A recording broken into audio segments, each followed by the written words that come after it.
All right. If the sound of my voice has met your ears, then that means you just hit play. And here we are. This is Jay Brown Yoga Talks podcast. My name is Jay Brown. Thank you, whoever you are. It means a lot to me that you would choose to put your attention here. I hope this moment is finding you reasonably well. I don't know if you're listening to this around the time of its publication or at some other point in the timeline of history. But if you are, I don't know about anybody else, but I'm feeling a little bit ragged right here in this quiet zone in December before the end of the year. I always talk about how time is arbitrary and it doesn't really exist and it's just a thing that we've created, but there certainly seems to be a cycle that happens, and there's absolutely a sort of turn into the cold, like it just got really cold here in Pennsylvania and everything's going inward, and I've got all kinds of decisions I'm going to have to make that I don't have to make quite yet, but I know I'm going to have to make them. I'm in one of those places again, you know, where you can kind of see there's some crossroads ahead that we're going to be facing. But I'm going to do a whole check-in episode next week, so I won't get into it now, but there's all kinds of stuff going on. I have a bunch of stuff I want to share about the yoga center and whatnot, and I'll do that next week. For this week, I'll just say that I've certainly been feeling a turn inward. And for me, a call to my deepest beliefs, you know, like what do I hold most dear? What do I care about most? And am I living in a way that's in accordance with that? And in practice, it's about finding some space where I feel the love. I feel love in myself and from God. Y'all know, if you've been listening, I've been talking about God, and a lot of my practice these days has a lot to do with God. And a feeling of reverence and devotion and looking to cultivate a relationship to God where I feel that I'm serving God's will. And if you don't like that phrasing, then it could just be serving something bigger than yourself or some important universal principle of love, basically. It always comes down to that, right? In all these conversations that I have about God, the one thing that everybody seems to be able to agree on is love. And it's interesting that in yoga, that would be referred to, generally speaking, as Bhakti.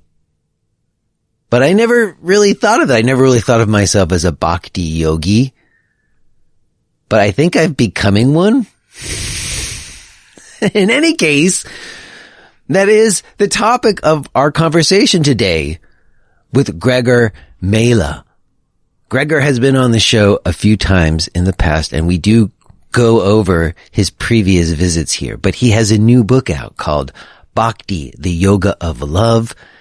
And it seems that a lot of what he's exploring in his practice and in his most recent writing resonated very much with me right now and what I've been doing in my own practice. So it was fantastic to connect with him again. I'm so very happy to be bringing that conversation to you today. Real quick before we get to it, let me mention that if you were interested in connecting with me in ways outside of just listening to the show, there's opportunities for us to do that. As a matter of fact, right now, if you're interested in on-demand videos, there's a holiday discount going on. You can get 50% off all of my on-demand videos, you got to use the promo code HOLIDAY50, and you've got until the end of the month. So if you want to get in on that, you can get in on that. There's also ongoing live classes and a weekly discussion group. Or maybe for as little as $5 a month, you would want to show your support and get access to the full-length archives with a podcast premium subscription. All my stuff, the on-demand videos, and the rest can be found at jbrownyoga.com. All right, y'all. We're going to keep it short and sweet. As I said, we're going to do a whole big check-in next week, so we will just leave it there for now. I will touch base with you on the other side, but let's go ahead and get to it. Let's listen to this conversation that I had with Gregor Maehle.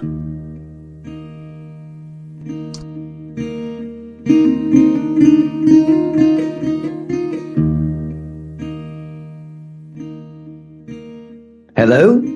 Hello, can you hear me? I can. Hello, Gregor. Fantastic. Great. Hello, Jay. How are you? I'm okay. Can you hear me all right? Yes, I can hear you as if you were right in front of me. Oh, very nice. Lovely to speak with you, Gregor. Yes, great. Thanks so much for having me. Oh, it is my pleasure. I think you know I'm already recording, so let's consider ourselves having just begun, okay? Great. Thank you. Of course, of course. Well, Gregor, I was sitting here thinking back to the other times that we've spoken. It has been a number of years since we've connected. I did speak with Monica between the last time that we spoke, which was lovely to meet her. Great.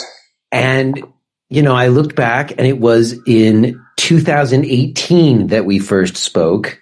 Okay, and that is a while, yes. Yes, and it was when there was revelations about Pattabhi Jois, and we spoke about hierarchical power structures and abuses within them.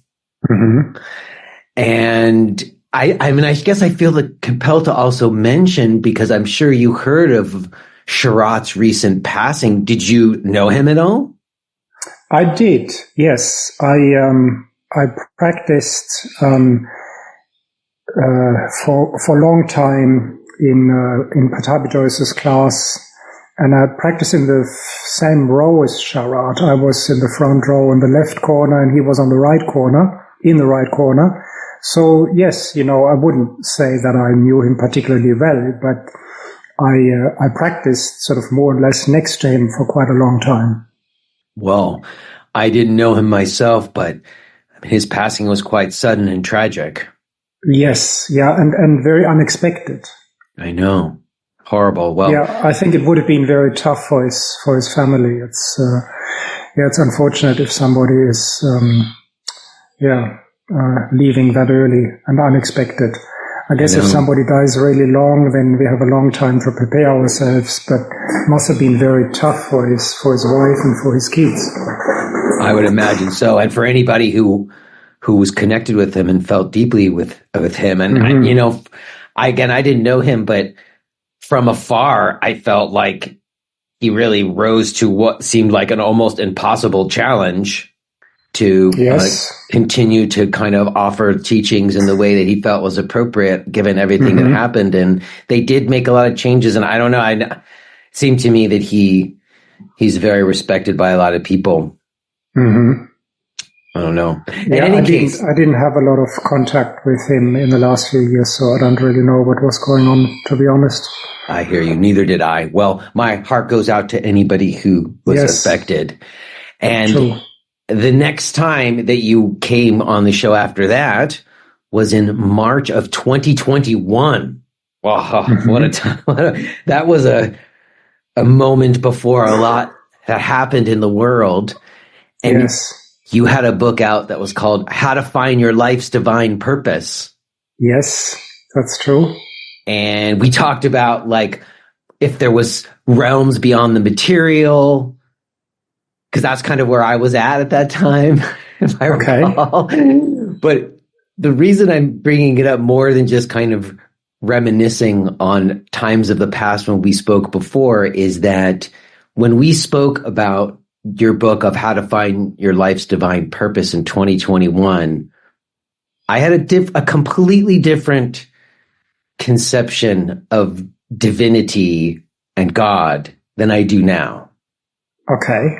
And I think for me, and people who listen to the show know this, I had like a lot of personal experiences and some challenges that I faced. And I felt like I came to a new experience of a higher power, something bigger than myself. And Okay. I've really been exploring that. So for like the last year and a half, 2 years, really, that's been kind of my main focus. And, all right. And for a while, there was like all kinds of conversations around like Atman and Brahman and lots of conversations around whether or not God is a creator being or just like a force. We could maybe get into that tonight, but I think the thing that's become clearest to me is that even when I've kind of had like a different viewpoint than people who've come on the show, because I've talked to a lot of people, I've been reading the Bible and looking at that in a whole new way, you know. I have no connection to Christianity in my life, you know, really, but to look at scripture, look at it in the same way like I look at Patanjali's sutras or whatever. And it's been very rewarding in a lot of ways. And I guess where I'm going is that in all these conversations I've had with people who have like lots of different viewpoints on these very big questions, there is something that it often arrives at, which is, for lack of better words, love. Yep. And we can all agree on that at some point. And just for me, recognizing also, you wouldn't necessarily know this, but you know, like I opened a yoga center 3 months ago, which seems like a kind of crazy, thank you. It seems like a totally crazy thing to do. It's a very small place, you know, like maximum like 8 people, you know, but going back to a place where just like general public is coming in and recognizing like how much of my personal practice has become about bhakti ultimately. A feeling of devotion and reverence and kind of a prayer quality. Right. That was very different than like at other times when we were like really bringing it out into the marketplace, you know? And it seems like for me, I've made this place to be a little niche, so I don't have to try to compete with like the workout stuff. Okay. And it's just been very interesting to me, like how much chanting's been important and how much, again, the devotional qualities of practice are important. And I think in the past, when I thought of bhakti yoga, I thought of like people giving up all their worldly possessions and becoming Hare Krishnas. That was like the bhakti yoga path. But you have a new book out on bhakti, the yoga of love. That's right. And it seems like the idea of bhakti that you're talking about isn't like giving up all your possessions and becoming a Hare Krishna. So I guess, first of all, why did you decide to write a book about bhakti now? It was the logical continuation for How to Find Your Life's Divine Purpose, which I could have named Karma Yoga, that book, and I may in fact still do that and rewrite it and call it Karma Yoga or How to Find Your Life's Divine Purpose. And once I had finished that, the Bhakti Yoga was really like the logical continuation of that. And also because over the last few decades, my own practice has gone more and more into that direction. Me too. So why do you think that is for you? Why has your personal practice gone more in a bhakti direction? And what would you say, what was the direction it was at before? I came to bhakti very much as a Raja Yogi. So, you know, I followed the 8-limb path of Patanjali. And while Bhakti Yoga is very much woven into the Yoga Sutra, the phrase Ishvara Pranidhana, that means devotion to the divine or surrender to the divine, is actually repeated verbatim 4 times in the Yoga Sutra. But still, there's only about 5% of all of the stanzas in the Yoga Sutra deal with the divine or with bhakti in some of its aspects. So But for me, it was simply by following the eight-limb path. Divine revelation became more and more something that I couldn't look away from. And then it became a natural progression into that direction. All right. Well, it's interesting that you used the phrase divine revelation. I guess before I ask about divine revelation, I read in your recent excerpt that you put out from the book, you were quoting a source, the Hatha Tatva Kaumudi. Can you say something about that? Yep. I'm assuming, so that was it says something about a medieval text that describes yoga, Hatha yoga without Bhakti. I think if I remember right, I was referring to a quote that says that the yogi is descending into an ocean of love or something like that. Is that the quote that you're referring to? I have another one here that comes after. It says something about Bhakti as a process where you get drenched in tears of intense bliss. Okay. All right. And provoked by love through communion with the divine. Yes. Okay. Yeah, it is. So what's the text? That's not in Patanjali's Yoga Sutras. Where does that come from? No, the Hatha Tatva Kaumudi is probably my favorite text on yoga. It has 65 chapters, and each of those chapters, so in total the text is 700 pages long. It's absolutely monstrous. And with 65 chapters, it has chapters dealing with absolutely every aspect of yoga. So it's very fascinating. So I've quoted it profusely in all of my books. It's an amazing, you could say, encyclopedia in some ways, but of course it's like a technical manual. It's very much an engineering manual.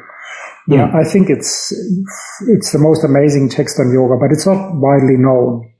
Right, like are there translations of that? I'm not familiar with it. Yes, absolutely. And you can get a translation. It's translated by Dr. Gharote from the Lonavala Yoga Institute. Yeah, so there is an English translation available. So if you would go Lonavala Yoga Institute and you would do a web search, then you would probably come up with their website, and you can probably find some avenue where you can order that text, Hatha Tatva Kaumudi. Duly noted. All right, well, I guess there's so many different kind of places I want to get to with you, but I guess first let's talk more about the new book that you've written. And one thing that I saw that you talked about that I thought was significant was sort of like describing divine love and distinguishing it from romantic love. Yes. Yeah. So could you say something about that? So that would be, you can say that the process of Bhakti Yoga is the conversion of human love into divine love.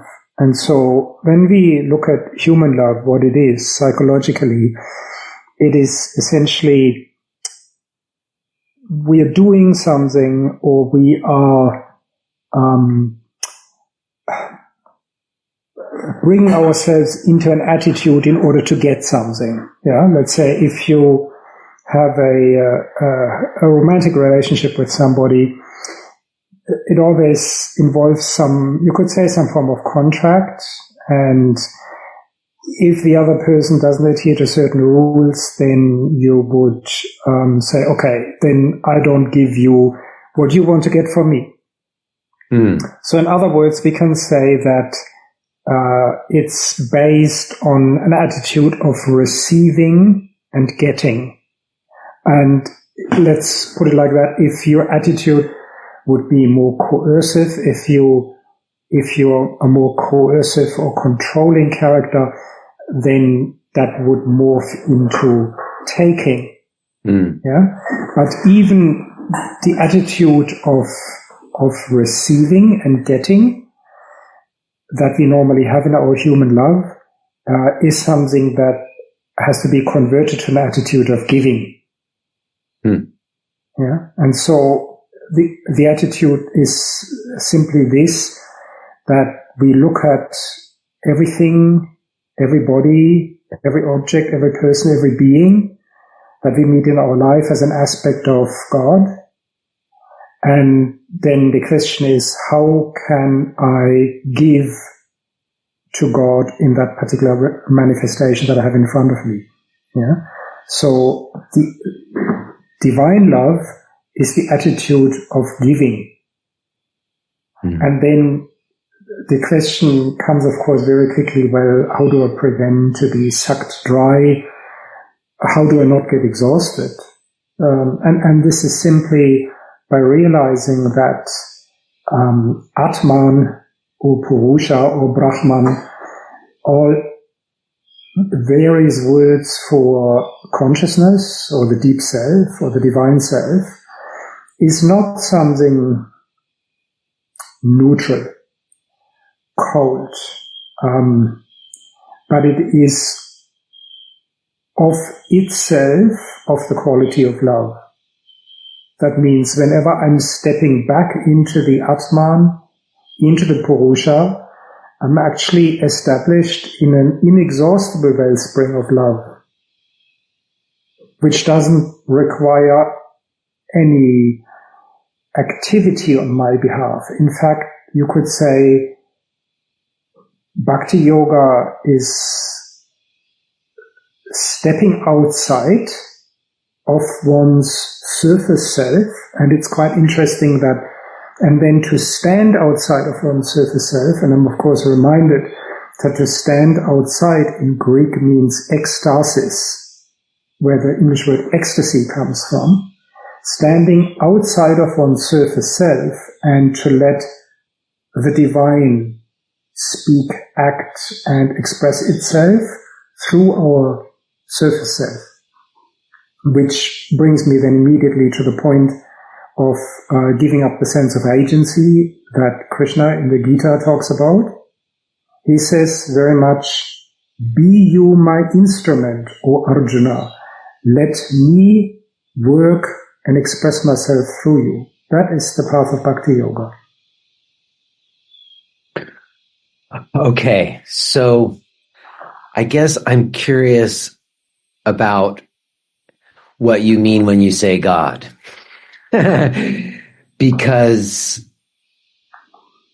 like, for instance, when I hear you say that, or I even heard you maybe in another interview talking about this, about kind of listening to let God tell you what to do even at times. Like receiving guidance. And when we're doing that, it seems like maybe you are talking about God as sort of just like a ocean of consciousness rather than like a creator being. Is that correct? Yes. So I come from a very heavy-handed Catholic background. And because of that, when I was young, I was indoctrinated by some clerics who felt that they had a very clear idea of what God was, but the knowledge came only out of one particular book. And because of that, I was very, very reluctant to use the term. For a really long time, I was reluctant to use the term God. But I've come to the conclusion that it's probably the most important term that exists and it needs to be reclaimed. Yes, I'm with you on that. I agree. Yes. So, and, you know, I would think that probably to understand what God really is the most difficult thing that a human being can endeavor on. And the reason why is because, you know, we are using a chip located between our ears, which has a very limited processing power. Whereas God is an infinite being that uses a chip that is the size of all parallel universes combined. Yeah. So you can say that God uses the sum total of all parallel universes as its hard drive. So God is a form of cosmic intelligence that expresses itself simultaneously through all beings and all matter. And that is only the immanent aspect of the divine. Whereas the God transcendent, the transcendental aspect of the divine, would be what we would call nirvana, or the Tao, or the Brahman, the Nirguna Brahman, the formless absolute. And all of these things are God, and yet there's more to God. For example, when you study the Gita, and I would, all of our listeners, the Gita is my main text that I use to understand the divine, but of course, I'm also studying the Bible, and I'm studying the Quran and other texts as well, of course, Buddhist texts and the Tao Te Ching. And I think if you try to study all sacred traditions of humanity, and particularly the indigenous tradition as well, side by side, then you will get a good idea to sort of have an introduction to what the divine is. And of course, if we say something, God is this, like for example, God is a bearded white male sitting on a cloud throwing locusts and at other times floods or plagues, etc., then that statement probably says more about ourselves than the divine itself. Whereas if we come with a definition or a brief statement that involves absolutely everything and even more, then we probably get pretty close. Yeah. So, for example, in the it was not the Maitri, the Mandukya Upanishad, for example. The first stanza says, Om is everything that is, everything that was, everything that will be, and anything that is not included in these three categories is also Om. Yeah. So if you just think that Om is shorthand for the creative power of the divine, then you can see that, okay, no, we have probably defined part of what the divine is. I appreciate all of that. And I remember when you were here last, we spoke about kind of the expansive infinitude that would be infinite consciousness, and how we need ego filters that actually, like, to be completely released into that would mean sort of like the destruction of your existence here in the experience we're having now, in a sense. Absolutely, yes. So, which brings us to the point that at no point in our existence can we see all aspects of the divine simultaneously. Yeah. So, because, for example, if we want to perceive the transcendental aspect of the divine, pure consciousness, let's just call it the ocean of infinite consciousness. In order to see the ocean of infinite consciousness, that is something that humans can do. Yogis train for that for decades. It requires the suspension of the ego and the suspension of the mind. But of course, in the moment in which, and in Patanjali Yoga, that is called the objectless samadhi, in the moment in which I come out of that samadhi to speak, and it must be absolutely clear for the yogi that in that state of infinite consciousness, when I have suspended my ego and my mind, I do not exist.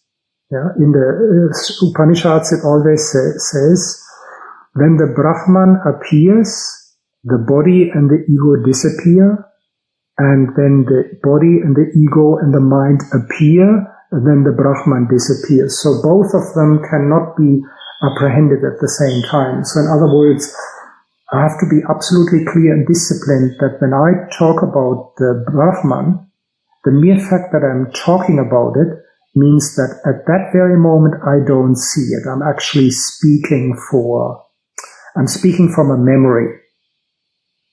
And the reason why that is so important for a disciplined yogi to remind themselves is that one can never take one's own statements too serious, or that even the very fact that my language processor is active, the very fact that I'm speaking, that I'm thinking, means that my mind processor is now booted up, and therefore it means that I can't see the Brahman.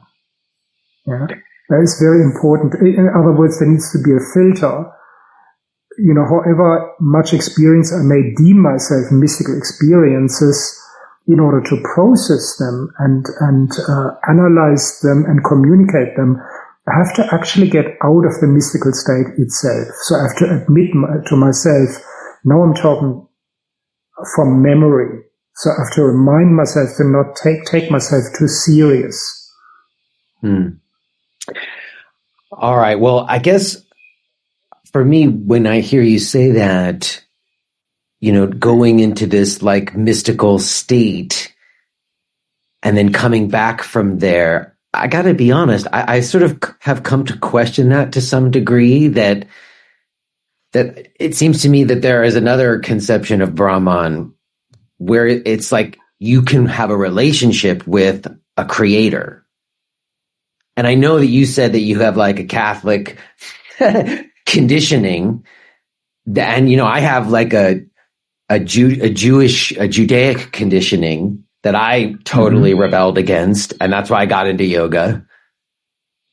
But I guess the reason I'm saying that is that, like, in my own personal experience of the divine being some like massive infinite consciousness that I can never know unless I'm some like advanced yogi or something, or I do all these like austere practices to develop some special powers or something. At some point, to me, it felt like I'm trying to like control something I don't have control over, or ultimately a lot of those conceptions of Brahman feel like basically you get to be God.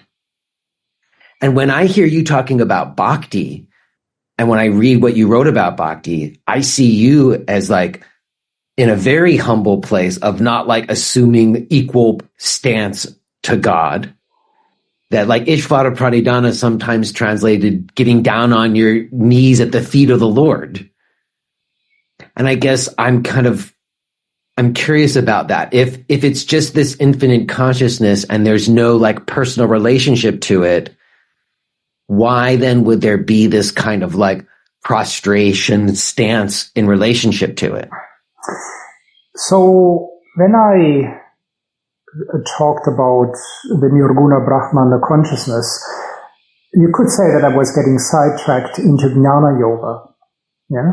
So we could say that the relationship of the individual to the transcendental aspect of the divine, the God transcendent, the pure consciousness, is strictly speaking Gnana Yoga. Yeah. Whereas we could say that the relationship of the individual to the Saguna Brahman, the divine with form, is Bhakti Yoga. Yeah? And we can say that the Gnana Yoga in some way it tends to be always the same. You know, like you can sort of look at Advaita Vedanta, which is a Jnana school within Hinduism, and then go across into Buddhism, and then go across from there into Lao Tzu and Chuang Tzu in Taoism. There is sort of a very distinct flavor, yeah. And the reason why is because their main relationship is to the formless absolute. Yeah? Now, when you go into let's just call it the emotional yoga, which is not really a yoga of the emotions, but it's more like a yoga of turning all of the emotions Godwards. That's the Bhakti Yoga. Then, of course, we have a vast variety of flavors. You know, like, for example, of course, Judaism is, we could say, probably predominantly a Bhakti religion. So is Islam. So is... Why do you say that? Why do you say that Judaism is primarily a Bhakti religion? I have studied a certain degree of Hasidism and a little bit of Kabbalah. And that is, like the way how Jahwe or Jehovah is being, where you approach the divine is certainly from an emotional point of view, similar as it is in Islam, when you look like, for example, at Hafiz and Rumi, of course, and Rabia of Basra and Attar, all of the Sufis. And the same is the case, of course, in Christian mysticism and also in the cult of Krishna in India. They are like, you could say, Bhakti religions because they focus on the divine with form. But it is important to realize that they both, where the meditating on the formless absolute and meditating on the divine with form, both have its place. Like in the Bhagavad Gita, Krishna wants us to do both. Well, all right, I guess speaking about the Gita then, because it's been interesting to me as I started with you today that like going back and reading the Bhagavad Gita from a place of like belief or faith, like from a place of like, oh, God is real to me, as opposed to kind of like an agnostic skepticism that I might have held in the past, that it's a totally different experience. So I've asked this of other people, and I guess I would ask it of you. Do you consider like the Mahabharata and the Bhagavad Gita like divine revelation or written by man? Is that a question that you ask me personally? I am curious what you think. Okay, so I have to out myself that personally I identify as being Hindu. I don't usually ask people like that, but every time when the Australian Census Bureau sends their questionnaire, I tick the Hindu box. So I'm a bit of a closet Hindu. I see. Interesting. I mean, okay, so can you say more about that? Well, the thing is, though, that,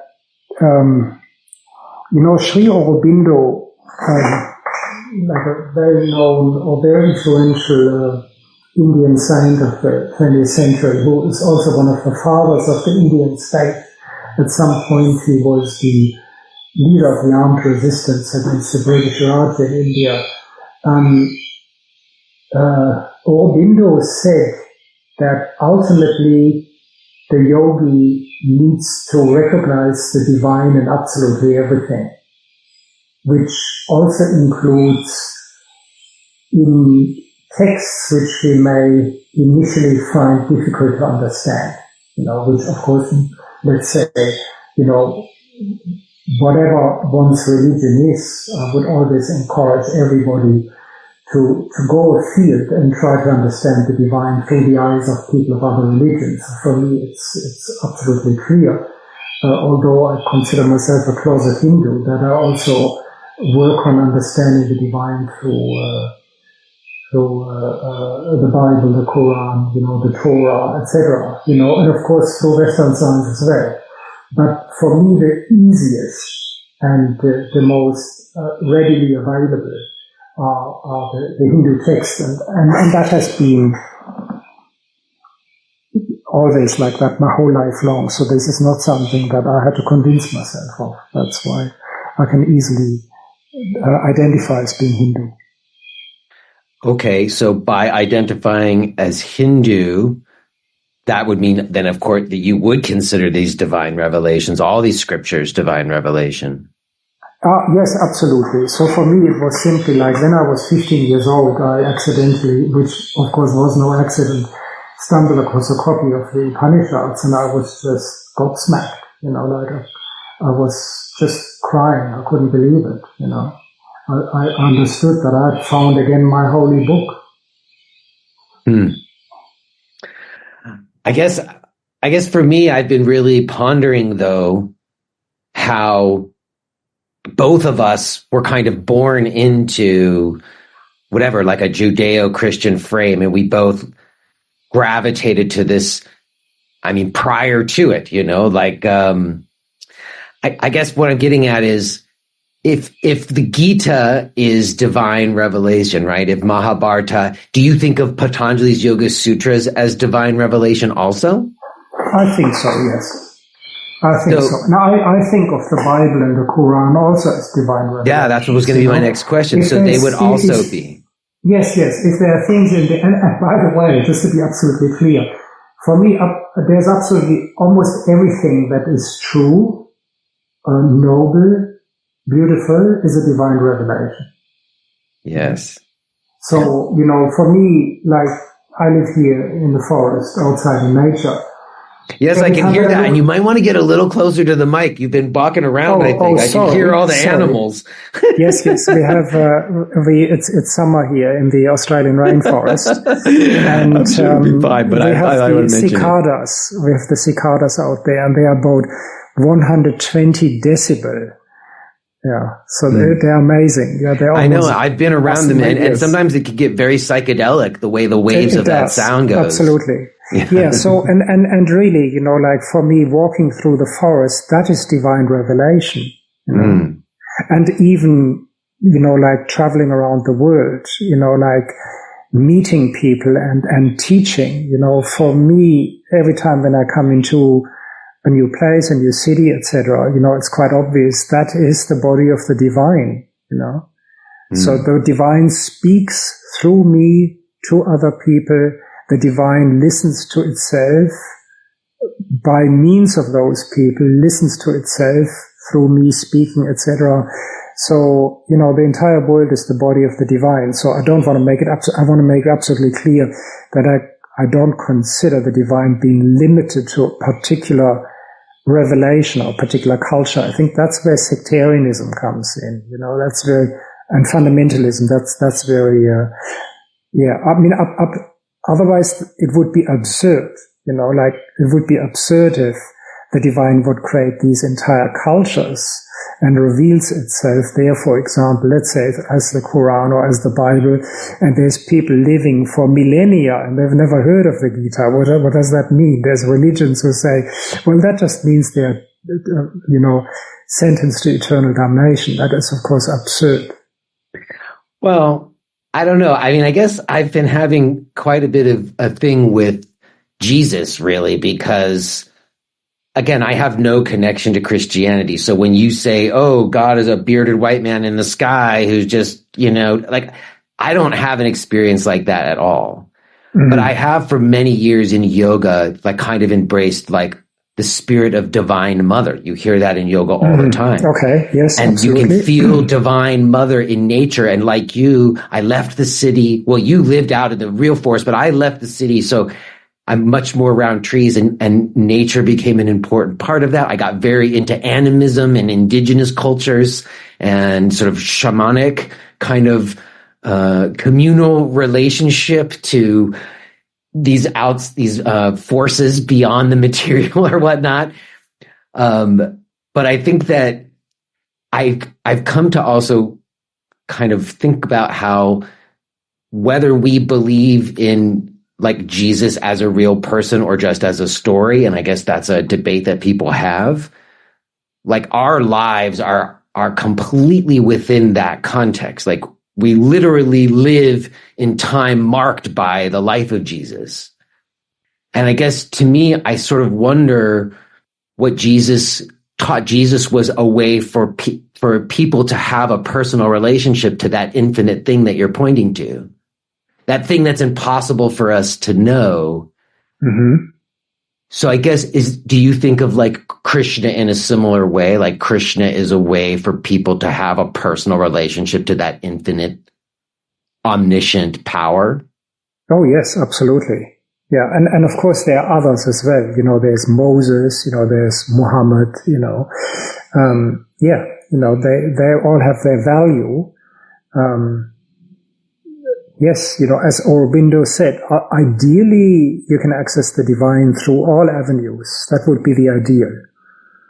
And if we can't do that, that is more like a limitation, says more about our own personal limitation than about the divine.